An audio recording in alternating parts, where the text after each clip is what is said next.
नमस्कार। गोल चक्र के YouTube चैनल पे आप लोगों का स्वागत है। हम लोगों का लोअर पीसीएस के लिए कंप्यूटर का जो सीरीज चल रहा है उसमें हम लोगों का PYQ सीरीज जो है 2 क्लास जा चुका है, आज तीसरा क्लास है। इस PYQ सीरीज को लाने का मुख्य उद्देश्य ये है कि जो कंप्यूटर की क्लासेस एक तरीके से आपको 13 वीडियोज कॉन्सेप्चुअल बेस पे दी गई हैं, उसको आप पढ़ के उसके बाद PYQ हल करिए तो आपको पता चलेगा कि वास्तव में कि जो कॉन्सेप्ट आपको पढ़ाए गए हैं वहां से आपके क्वेश्चन फंस रहे हैं कि नहीं फंस रहे हैं। और इसमें जो भी PYQ लाया जा रहा है वो SSC एग्जाम में पूछे गए प्रश्न हैं, इसलिए आपको अंदाजा भी लग जाएगा SSC के विभिन्न एग्जामों में कंप्यूटर से किस टाइप के प्रश्न बनते हैं। तो आइए बिना समय गंवाएं हम लोग कंप्यूटर का तीसरा क्लास PYQ का शुरू करते हैं। ठीक, तो यहां पे पहला प्रश्न है कि कंप्यूटर की परमानेंट मेमोरी कहलाती है। ठीक है, कंप्यूटर की परमानेंट यानी कि स्थायी मेमोरी किसे कहते हैं? ऑप्शन है रैम, CD-ROM, रोम, CPU। तो हम लोगों ने पढ़ा था कि कंप्यूटर की परमानेंट मेमोरी रोम को कहते हैं। ठीक, कंप्यूटर की मेमोरी में हम लोगों ने देखा था कि 2 प्रकार की मेमोरी देखा था। एक देखा था प्राथमिक मेमोरी और दूसरा देखा था द्वितीयक। प्राथमिक मेमोरी में हमने देखा था इसमें रजिस्टर, कैश मेमोरी,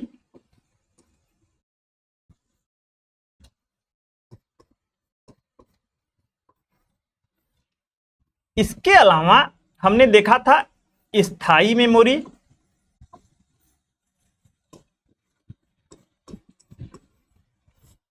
जिसमें हमने देखा था रोम, और अस्थायी मेमोरी,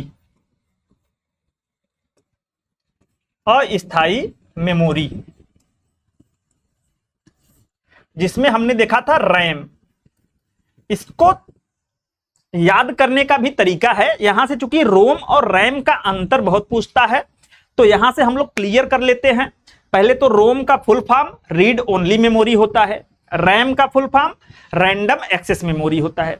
रोम को इस तरीके से याद करिए कि ये इटली का शहर है और कोई शहर या कोई स्थान एक जगह से जो है दूसरी जगह नहीं जा सकता, वहीं पे स्थिर रहता है, इसलिए ये स्थायी मेमोरी है। जबकि RAM रैंडम एक्सेस मेमोरी को आप राम पढ़ सकते हैं। राम किसी व्यक्ति का नाम है और व्यक्ति एक जगह पर स्थिर नहीं रह सकता, वो चलायमान होता है।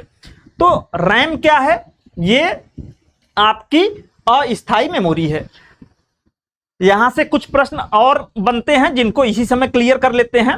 रोम को नॉन वोलाटाइल मेमोरी कहते हैं, जबकि रैम को वोलाटाइल मेमोरी कहते हैं। ठीक, रैम को वोलाटाइल मेमोरी यानी कि अस्थायी मेमोरी कहते हैं। ठीक, तो यहां पे यही प्रश्न पूछा है, कंप्यूटर की परमानेंट मेमोरी क्या कहलाती है? दूसरा प्रश्न हम लोग देखते हैं, निम्नलिखित में से किसे टेम्परेरी मेमोरी या वोलाटाइल मेमोरी कहा जाता है? अभी हम लोग जस्ट पीछे देखें कि टेम्परेरी मेमोरी यानी अस्थायी मेमोरी या वोलाटाइल मेमोरी, अस्थायी मेमोरी किसे कहा जाता है? तो रैम को कहा जाता है। क्यों कहा जाता है? तो रैम और रोम का जो सबसे बड़ा अंतर है कि रोम में कोई डेटा या निर्देश स्थायी रूप से एक बार डाल दिया जाता है और वो स्थायी रूप से उसमें पड़ा रहता है, जबकि रैम में जो डेटा या निर्देश होते हैं ये अस्थायी रूप से होते हैं और बिजली के कटने पर या कंप्यूटर को जब हम लोग बंद करते हैं तो रैम के जितने भी डेटा होते हैं अगर वो सेफ नहीं किए गए हैं तो इरेज हो जाते हैं या हट जाते हैं, इसलिए इसे अस्थायी मेमोरी कहते हैं। ये भी देखिए आपका यूपी SSC वीडियो एग्जाम में 22 दिसंबर 2018 को पूछा गया प्रश्न है। तो ये दिखाने का तात्पर्य बस इतना है कि आप लोग देखिए कि मेमोरी यूनिट से हम लोग जो प्रश्न कर रहे हैं वो SSC के विभिन्न एग्जामों में किस प्रकार से बनाए गए हैं, ताकि आप कॉन्सेप्ट वाले क्लास जब पढ़ेंगे तो वहां से आप उन चीजों को आसानी से ग्रहण कर पाएंगे।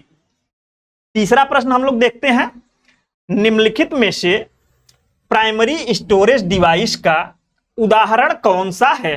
यहां पे कह रहा है कि प्राथमिक मेमोरी का उदाहरण कौन सा है। हमने देखा था मेमोरी के दो प्रकार, एक था प्राइमरी मेमोरी जिसे मुख्य मेमोरी या आंतरिक मेमोरी भी कहते हैं, और दूसरा था द्वितीयक मेमोरी जिसे सहायक मेमोरी या ऑक्सिलरी मेमोरी भी कहते हैं। ठीक, तो यहां प्राइमरी स्टोरेज डिवाइस पूछ रहा है। हमने प्राथमिक मेमोरी का जब डिवाइडेशन किया तो पहले ही बताया कि रजिस्टर, कैश मेमोरी, रोम और रैम ये क्या है, प्राथमिक मेमोरी के एग्जाम्पल हैं। तो इसमें हम लोग देख लेते हैं कि हार्ड डिस्क ये सेकेंडरी मेमोरी होता है, रैंडम एक्सेस मेमोरी यानी कि रैम ये प्राथमिक मेमोरी का एग्जाम्पल है। प्राथमिक मेमोरी में चार चीजें याद रखिए आप लोग, रैम, रोम, कैश मेमोरी और रजिस्टर। ठीक, जबकि सेकेंडरी मेमोरी में मैग्नेटिक टेप हो गए, हार्ड डिस्क हो गया, फ्लॉपी डिस्क हो गया। ठीक है, magnetic tape, hard disk, floppy disk, optical disk जिसमें सीडी, डीवीडी आदि आते हैं, पेन ड्राइव आता है, ये सारे सेकेंडरी मेमोरी के एग्जाम्पल हैं। ये भी आपका देखिए यूपी SSSC वीडियो एग्जाम में ही पूछा है। चौथा प्रश्न देखते हैं, निम्नलिखित में से किस मेमोरी का एक्सेस टाइम सबसे कम होता है। तो यहां पे याद रखिएगा कैश मेमोरी का एक्सेस टाइम सबसे कम होता है। उत्तर है कैश मेमोरी। ये भी देखिए 2015 में यूपी SSSC के एग्जाम में, जेई के एग्जाम में पूछा गया है। तो कैश मेमोरी, यहां पे एक चीज समझ लेते हैं थोड़ा सा कि जो हम लोगों ने देखा था कि सीपीयू होता है, सीपीयू में control unit, arithmetic logic unit और इसी में रजिस्टर लगा रहता है। रजिस्टर क्या है, ये मेमोरी डिवाइस होता है। ठीक है, और रजिस्टर के बाद यहां पे कैश मेमोरी लगी होती है, और कैश मेमोरी जो है ये प्राथमिक मेमोरी रोम और रैम से जुड़ी होती है।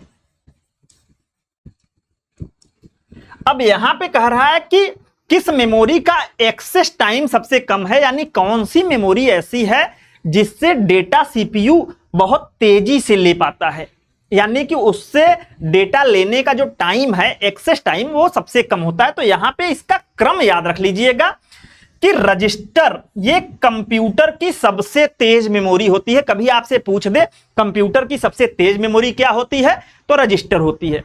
रजिस्टर के बाद जो कैश मेमोरी होती है ये कंप्यूटर की दूसरी सबसे तेज मेमोरी होती है। कैश मेमोरी का मुख्य काम यह होता है कि जब सीपीयू गणना का कार्य शुरू करता है अरिथमेटिक लॉजिक यूनिट में, तो इसको गणना करते समय कुछ डेटा, कुछ निर्देशों की जल्दी जल्दी आवश्यकता पड़ती है। तो ये कैश मेमोरी, रोम और रैम जो प्राथमिक मेमोरी है, इनसे डेटा लेके रजिस्टर को देता है और रजिस्टर फिर एएलयू को प्रोवाइड कराता है। ठीक है, तो यहां पे याद रखिएगा कंप्यूटर की सबसे तेज मेमोरी अगर पूछे तो रजिस्टर, दूसरी सबसे तेज कैश मेमोरी, रोम रैम में फिर मेमोरी का जो क्रम है, फिर रैम सबसे तेज मेमोरी है, उसके बाद रोम है, उसके बाद आपकी द्वितीयक मेमोरी है। लेकिन यहीं पे एक चीज और याद रखिएगा, मेमोरी का जो स्पीड एक्सेस टाइम के हिसाब से है वो तो रजिस्टर सबसे तेज, कैश मेमोरी, फिर रैम, फिर रोम, फिर द्वितीयक मेमोरी। लेकिन भंडारण क्षमता जस्ट इसका उल्टा हो जाता है। रजिस्टर की भंडारण क्षमता सबसे कम होती है, कैश मेमोरी की रजिस्टर से थोड़ी ज्यादा होती है, कैश मेमोरी से ज्यादा रैम की होती है, और सबसे ज्यादा भंडारण क्षमता द्वितीयक मेमोरी की होती है। ठीक, पांचवा प्रश्न देखते हैं, निम्नलिखित में से कौन सा यस रैम की विशेषता नहीं है। ठीक है, यहां पे याद रखिएगा, ये भी देखिए प्रश्न पूछा हुआ है यूपी SSSC जेई के एग्जाम में 19 दिसंबर 2021 को आया हुआ है। तो यस रैम, रैम हम लोगों ने पढ़ा था तो उसमें देखा था कि रैम जो है दो प्रकार का होता है। एक था स्टैटिक रैम, यस रैम का फुल फॉर्म क्या है, स्टैटिक रैंडम एक्सेस मेमोरी। ठीक, और दूसरा था डी रैम यानी कि डायनामिक रैम। ठीक, डायनामिक रैंडम एक्सेस मेमोरी। तो यहां पे पूछ रहा है कि रैम यस रैम की विशेषता कौन सी नहीं है? तो यहां पे याद रखिएगा कि इसे प्रति सेकंड कई बार रिफ्रेश करने की जरूरत नहीं पड़ती, करना पड़ता है, यहां दिया है। तो आप लोग याद रखिएगा कि यस रैम जो होती है ये डी रैम से महंगी होती है, इसे बार बार रिफ्रेश करने की आवश्यकता नहीं पड़ती। जबकि डायनामिक रैम जो होता है उसको बार बार डेटा को सेव करने के लिए रिफ्रेश करना पड़ता है और वो सस्ता होता है। तो ये प्रश्न देख लीजिएगा। अगला है कि निम्नलिखित में से मेन मेमोरी के लक्षण कौन कौन से हैं? हमने बताया कि मेन मेमोरी जब भी आए तो मुख्य मेमोरी आ जाए या प्राथमिक मेमोरी आ जाए या आंतरिक मेमोरी आ जाए, तीनों एक ही हैं और तीनों का मतलब है ये रोम, रैम और रजिस्टर कैश मेमोरी की बात कर रहा है। ठीक, तो मेन मेमोरी अगर आ जाए, प्राथमिक मेमोरी आ जाए, आंतरिक मेमोरी आ जाए, तो इनका लक्षण कौन सा है? यह कंप्यूटर की वर्किंग मेमोरी है। बिल्कुल सही है, यह कंप्यूटर की वर्किंग मेमोरी है। अर्थात जब भी सीपीयू गणना करता है तो उसको प्राथमिक मेमोरी की आवश्यकता पड़ती है, चाहे रजिस्टर हो, कैश मेमोरी हो या रोम या रैम। अगर यह मेमोरी नहीं है तो कंप्यूटर काम नहीं कर सकता। यह सेकेंडरी मेमोरी से तेज होती है। अभी मैंने बताया कि प्राथमिक मेमोरी द्वितीयक मेमोरी से तेज होती है, लेकिन भंडारण क्षमता कम होती है। प्राइमरी मेमोरी के बिना कंप्यूटर कार्य नहीं कर सकता, यह भी बिल्कुल सही है। प्राइमरी मेमोरी के बिना कंप्यूटर कार्य नहीं कर सकता। द्वितीयक मेमोरी नहीं रहेगी चलेगा, hard disk, floppy disk, pen drive आपके पास ना हो चलेगा, लेकिन प्राइमरी मेमोरी के बिना कंप्यूटर काम नहीं कर सकता। तो यहां पे देख लीजिए डी ऑप्शन सही हो जाएगा। 1, 2 और 3 ये UP triple SC exam JE में 2021 में पूछा गया प्रश्न है। अगला प्रश्न है ईप्रोम का पूर्ण रूप क्या है? ठीक है, हमने इसका पहले तो आंसर जान लीजिए कि erasable programmable read only memory EPROM का फुल फॉर्म होता है। यहां जो पूछा है उसका उत्तर है erasable programmable read only memory. अब यहां पे हम लोग थोड़ा सा देख लेते हैं, इसको हम लोग देखते हैं कि रोम यानी कि रीड ओनली मेमोरी जो था इसके कुछ प्रकार हम लोगों ने पढ़े थे कॉन्सेप्चुअल क्लास में। वहां पे हमने देखा था P ROM programmable read only memory, E PROM erasable programmable read only memory, और तीसरा हमने देखा था E PROM electrically erasable programmable read only memory. ठीक, तो यहां पे याद रखिएगा ये जो प्रोग्रामेबल रीड ओनली मेमोरी है ये सारे के सारे रोम के ही टाइप हैं। ठीक है, और रोम क्या है? एक स्थायी मेमोरी है, तो ये सब भी क्या है? स्थायी मेमोरी है। ठीक, नॉन वोलाटाइल है। अब प्रोम का मतलब हो गया कि यह ऐसी मेमोरी है जिसमें कि प्रोग्राम को केवल एक बार लिखा जा सकता है, उसके बाद उसे मिटाया हटाया नहीं जा सकता, प्रोग्रामेबल रीड ओनली मेमोरी। जबकि erasable programmable read only memory E PROM में डेटा को अल्ट्रावायलेट किरणों की मदद से चाहे जितनी भी बार मिटाया या लिखा जा सकता है।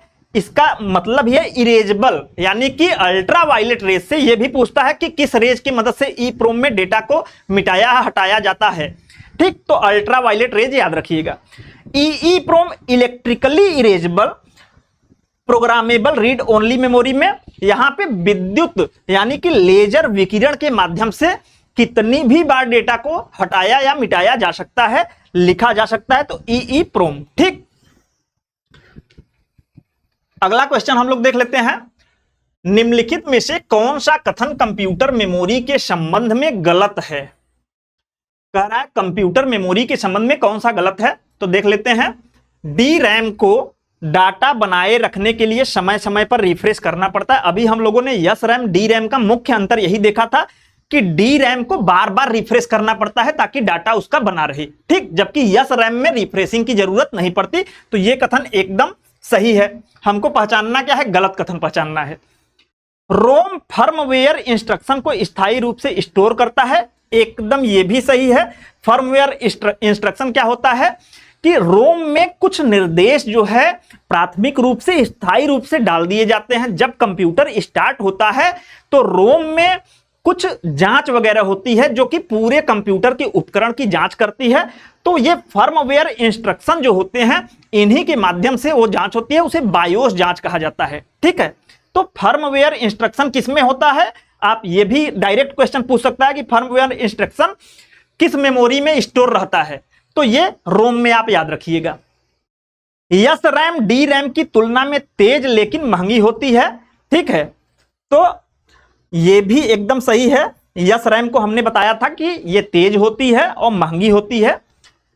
कैश मेमोरी रैम से धीमी लेकिन सस्ती होती है। यहां पे ये पॉइंट याद रखिएगा कि कैश मेमोरी मैंने बताया कि सबसे तेज मेमोरी रजिस्टर और दूसरी सबसे तेज मेमोरी कैश मेमोरी होती है। तो यही कथन आपका गलत है और ये एग्जाम देखिए यूपी SSC स्टेनोग्राफर में पूछा है 2025 में। तो यहां से आप लोगों को आइडिया भी मिलेगा किस टाइप का SSC क्वेश्चन पूछता है। निम्नलिखित में से कौन सा सेकेंडरी मेमोरी के संबंध में गलत है, यहां भी गलत कथन आपको छांटना है। इसे बैकअप मेमोरी भी कहा जाता है। तो हम लोगों ने सेकेंडरी मेमोरी को देखा था, सेकेंडरी मेमोरी जिसे द्वितीयक मेमोरी या ऑक्सिलरी मेमोरी भी कहते हैं, सहायक मेमोरी। ठीक, सेकेंडरी मेमोरी के संबंध में इसे बैकअप मेमोरी भी कहा जाता है, एकदम सही है।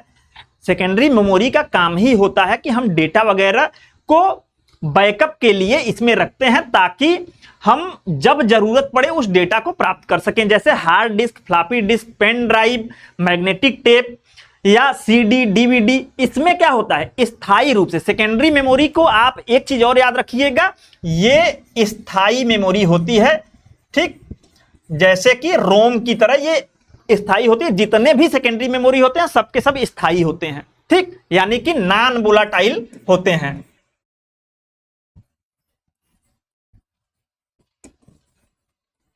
नॉन वोलाटाइल मेमोरी होती है। तो ये पहला है, इसे बैकअप मेमोरी भी कहा जाता है, एकदम सही है।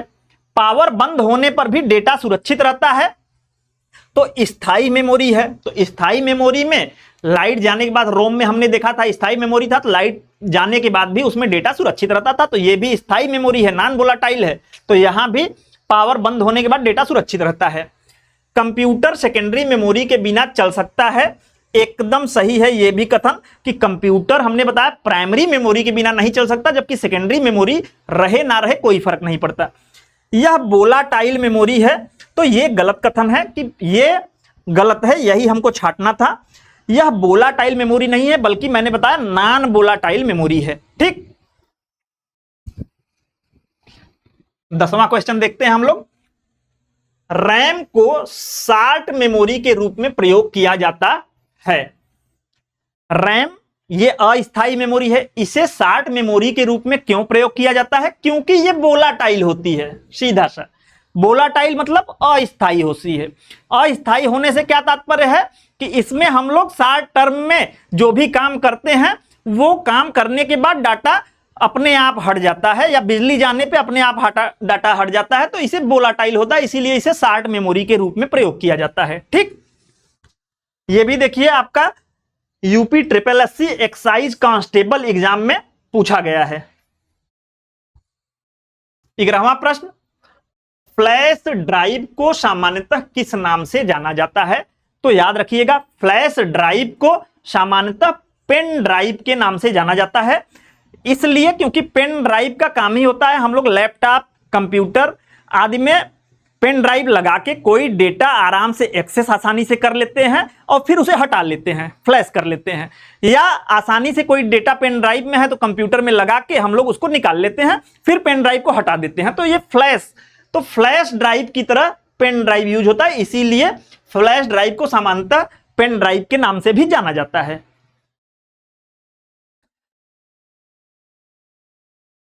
अगला प्रश्न है, सीपीयू में प्रोसेसिंग के दौरान डेटा को अस्थायी रूप से रखने वाला हाई स्पीड डिवाइस कौन सा है। हमने अभी बताया कि सीपीयू जब काम करता है, अरिथमेटिक लॉजिक यूनिट में गणनाएं शुरू होती हैं, तो डेटा को अस्थायी रूप से रखने वाला हाई स्पीड डिवाइस, तो यहां पे याद रखिएगा ALU, इसमें तो गणना होती है। ऑक्सिलरी मेमोरी, द्वितीयक मेमोरी, ये नहीं होता है। कंट्रोल यूनिट, ये पूरे कंप्यूटर को कंट्रोल करता है। जबकि रजिस्टर जो होता है, ये आंसर आपका सही है। यहाँ पे हाई स्पीड डिवाइस है, सीपीयू को गणना में जल्दी जल्दी जो डाटा की आवश्यकता पड़ती है, रजिस्टर उसको देता है। ठीक, अगला क्वेश्चन हम लोग देख लेते हैं 13वां। 1 गीगाबाइट बाइनरी सिस्टम में कितने मेगाबाइट के बराबर होता है? तो 1 गीगाबाइट जो है 1024 मेगाबाइट के बराबर होता है। ये भी देखिए यूपी SSSC वीडियो एग्जाम में पूछा गया है। यहां पे कुछ चीजें हम लोग पढ़ चुके हैं कॉन्सेप्चुअल क्लास में, एक बार हल्का सा रिवीजन कर लेते हैं। कंप्यूटर की हमने इकाई पढ़ा था, मेमोरी की यूनिट। तो मेमोरी की हमने सबसे छोटी यूनिट पढ़ा था, 0 और 1 को बीट कहते हैं। ठीक है, ये कंप्यूटर की सबसे छोटी इकाई होती है, मेमोरी की सबसे छोटी इकाई होती है। जबकि 4 बीट के समूह को हम लोग एक निबल कहते हैं,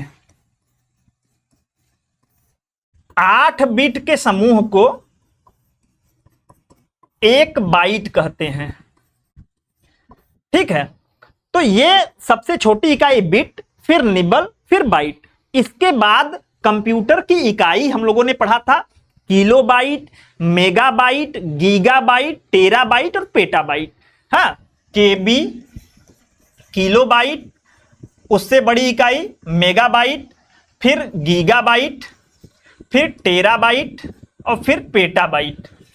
ये इसका क्रम भी बहुत पूछता है मिलाने के लिए, kilobyte, megabyte, gigabyte, terabyte, petabyte का। यहां पे बस याद रखिएगा कि अगर आपसे पूछे 1 किलोबाइट बराबर, तो आप बताएंगे 1024 मेगाबाइट।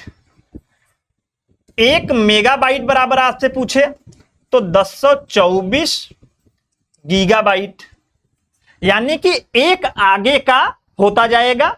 अगर आपसे 1 गीगाबाइट बराबर पूछ दे तो 1024 टेराबाइट हो जाएगा। तो ये याद रखिएगा।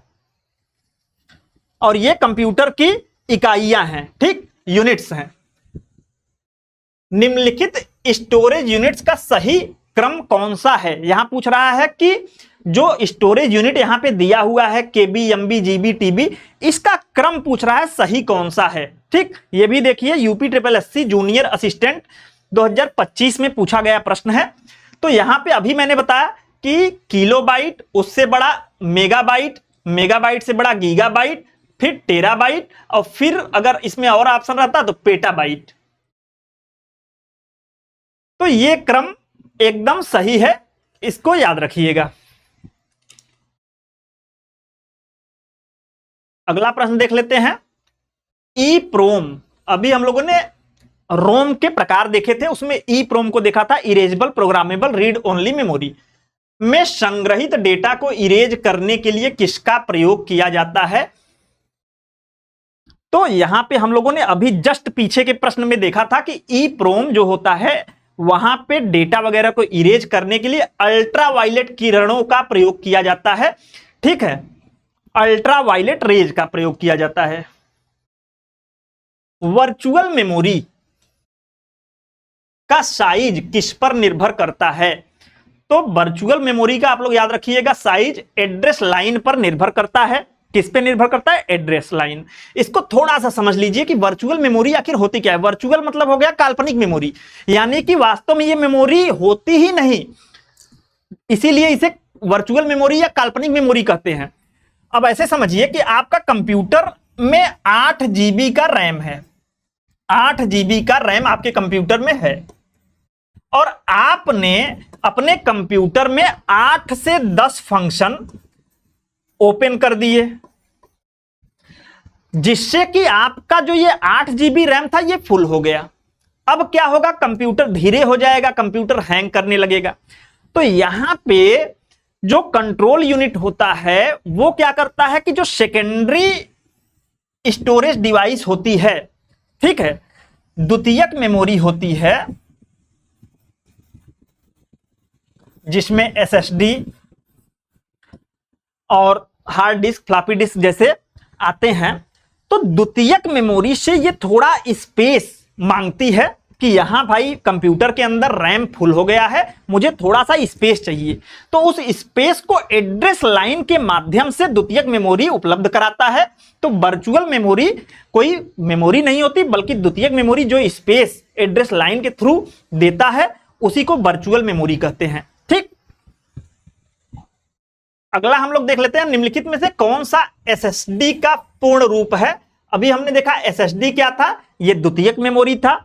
ठीक है, एसएसडी का मतलब हो गया सीधे से कि सॉलिड स्टेट ड्राइव। ठीक है, यानी कि एसएसडी एक प्रकार की मेमोरी है, द्वितीयक मेमोरी है और सेमीकंडक्टर पदार्थ से बना है, इसलिए ये ठोस मेमोरी है, इसीलिए इसे सॉलिड स्टेट ड्राइव कहते हैं।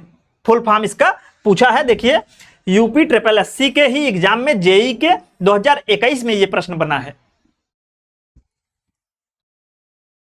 कंप्यूटर के स्टार्टअप पर कर्नेल को मेन मेमोरी में लोड करने वाला प्रोग्राम कौन सा है।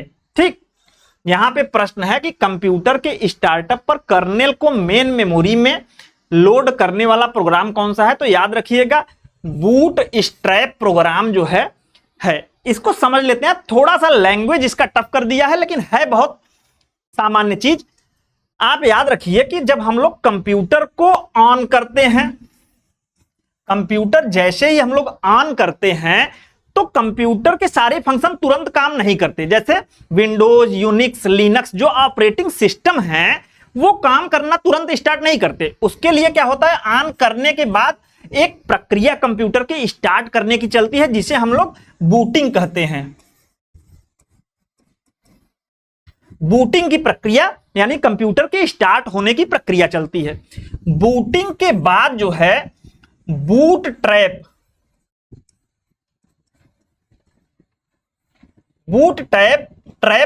प्रोग्राम। ठीक है, ये जो बूट स्ट्रैप प्रोग्राम है इसका काम स्टार्ट होता है। इसका मुख्य काम ये है, जो बूट स्ट्रैप प्रोग्राम है, कंप्यूटर स्टार्ट होने के बाद बूट स्ट्रैप प्रोग्राम क्या करता है, ये जो कर्नेल है इसको लोड करने का काम करता है। इसको लोड करने का काम करता है किसमें, मुख्य मेमोरी में, यानी कि रोम में या रैम में। जो मुख्य मेमोरी हमारा है रैम, उसमें लोड करने का काम ये कर्नेल करता है। ठीक, अब कर्नेल क्या है, कर्नेल ये ऑपरेटिंग सिस्टम का भाग होता है। जब कर्नेल लोड करने का काम करता है तो उसके बाद हमारा जो सिस्टम है, ऑपरेटिंग सिस्टम, वो काम करना शुरू करता है। तो यही यहां पे प्रश्न बना था कि कंप्यूटर के स्टार्टअप पर कर्नेल को मेन मेमोरी में लोड करने वाला प्रोग्राम कौन सा है। ठीक, तो ये बूट स्ट्रैप प्रोग्राम है। निम्नलिखित में से कौन सा CPU ALU control unit memory को नियंत्रित करता है। तो यहां पे आंसर हो जाएगा सीपीयू, लेकिन इसको हम लोग थोड़ा सा टेक्निकल यहां पे फॉल्ट है। ये पूछा हुआ एग्जाम है यूपी ट्रिपल एससी 2016 में, लेकिन आप लोग याद रखिएगा कंप्यूटर में हम लोगों ने सीपीयू जब देखा था तो उसमें देखा था कंट्रोल यूनिट सीपीयू का पार्ट था, अरिथमेटिक लॉजिक यूनिट था और रजिस्टर था। ठीक है, तो यहां पे याद रखिएगा कि कंट्रोल यूनिट का ही काम था कि ये कंप्यूटर के जितने भी सॉफ्टवेयर या हार्डवेयर पार्ट हैं उनको कंट्रोल करना, उनमें समन्वय स्थापित करना, उनसे काम करवाना। जबकि अरिथमेटिक लॉजिक यूनिट में जितने भी गणितीय या तार्किक गणना है वो होती थी, और रजिस्टर का काम था कि जो जल्दी जल्दी गणना करने में एएलयू को डाटा की आवश्यकता होती थी, रजिस्टर उसको उपलब्ध कराता था। अगर रजिस्टर के पास डाटा नहीं है तो ये कैश मेमोरी के पास जाता था, कैश मेमोरी के पास नहीं है तो रैम से, फिर रैम के पास भी अगर डाटा नहीं है तो द्वितीयक मेमोरी के पास। तो इस तरीके से कंप्यूटर काम करता है। तो अगर आपसे पूछे कि निम्नलिखित में से कौन सा सीपीयू एएलयू मेमोरी यूनिट या पूरे कंप्यूटर को कंट्रोल करता है, तो आंसर होगा कंट्रोल यूनिट। चूंकि यहां जो प्रश्न है इसमें सीयू नहीं दिया है, सीपीयू दिया है, तो सीपीयू को मान लीजिए कि सीयू उसी का पार्ट है, लेकिन अमूमन प्रश्न में आपको सीयू ही ऑप्शन में मिलेगा। आज का अंतिम प्रश्न देख लेते हैं। निम्नलिखित में से कौन सा कंप्यूटर की मेमोरी में डाटा स्टोर करने की मूल इकाई है। ठीक, निम्नलिखित में से कौन सा कंप्यूटर की मेमोरी में डाटा स्टोर करने की मूल इकाई है। बाइट, बीट, किलोबाइट, मेगाबाइट, तो यहां पे आंसर हो जाएगा बीट। हम लोगों ने देखा कंप्यूटर की मेमोरी की इकाई हमने देखा, तो उसमें देखा था बीट जो है 0 और 1, इसे बीट कहते हैं। ये मेमोरी की सबसे छोटी यूनिट होती है और हम कंप्यूटर में कोई भी डेटा 0 या 1 के रूप में ही एक तरीके से इंटर करते हैं। लेकिन यहां पे एक चीज बहुत अच्छे से समझ लीजिएगा कि कंप्यूटर की सबसे छोटी इकाई 0-1 है। कोई निर्देश हम लोग 0 या 1 के रूप में ही देते हैं, लेकिन वो मेमोरी में अगर आपसे पूछे कि मेमोरी में डेटा किस रूप में स्टोर होता है, तो आप लिखेंगे बाइट। ठीक है, बाइट के रूप में। एक बाइट में हमने कितना पढ़ा था? एक बाइट बराबर होता है 8 बीट। 8 बीट। जब भी हम कोई, जैसे कि हम ए टाइप करते हैं, ए अच्छा टाइप करते हैं या कोई नाम वगैरह लिखते हैं, तो वो जो नाम मेमोरी में स्टोर होता है वो बाइट में ही स्टोर होता है। यानी कि 00101101, 8 बीटों के समूह में ही कोई अक्षर जो है मेमोरी में जाता है। तो यहां पे जो पूछा है उसका आंसर बीट होगा। निम्नलिखित में से कौन सा कंप्यूटर की मेमोरी में डाटा को स्टोर करने की मूल इकाई है? तो बीट है। लेकिन अगर आपसे कभी पूछ दे मेमोरी में डेटा या कोई अंक या अक्षर कितने डिजिट में या किस रूप में स्टोर होते हैं, तो वहां पे बाइट हो जाएगा, क्योंकि जो भी डेटा स्टोर होता है वो 8 बीटों के समूह में ही कंप्यूटर में स्टोर होता है। ठीक, तो आज हम लोगों का ये 20वां और लास्ट प्रश्न था। ये मेमोरी से रिलेटेड जितने भी प्रश्न थे और सारे के सारे प्रश्न यूपी SSSC में आए हैं। तो मेरा बस उद्देश्य ये है कि आप इन प्रश्नों को देखकर आप अंदाजा लगाएं कि किस टाइप के प्रश्न आते हैं, और आप प्लेलिस्ट में जाके एक क्रोनोलॉजी से जो कॉन्सेप्चुअल क्लास चले हैं 13 ठो, उसको जरूर देखें। उससे फिर आपको अंदाजा लगेगा कि ये जो प्रश्न SSSC में लगातार पूछे जा रहे हैं वो आपके कॉन्सेप्चुअल क्लास से ही आते हैं। तो आप लोग इसको देख लीजिएगा और क्रोनोलॉजी में जाके जो कॉन्सेप्ट क्लास है उसको जरूर देखिए। तो आज के लिए इतना ही, धन्यवाद।